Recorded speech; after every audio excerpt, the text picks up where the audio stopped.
সেদিন ভোরে দেখি উঠে রবীন্দ্রনাথ ঠাকুর।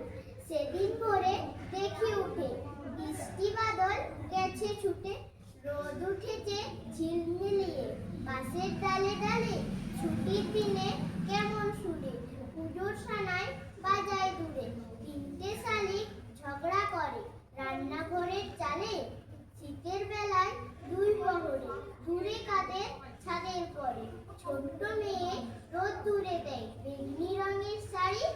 চেয়ে চেয়ে চুপ করে রই দীপান্তরে পায় বুঝি ওই। মনে হবে যে ওইখানেতেই আছে রাজার বাড়ি। থাকতো যদি মেঘে ওরা পক্ষীরাজের বাচ্চা ঘোড়া। যখনই যে যেতেন তারে লাগাম দিয়ে কষে। যেতে যেতে নদীর তীরে ব্যঙ্গমা আর ব্যঙ্গ মিরে। বৎস দিয়ে নিতাম আমি গাছের তলায় বসে।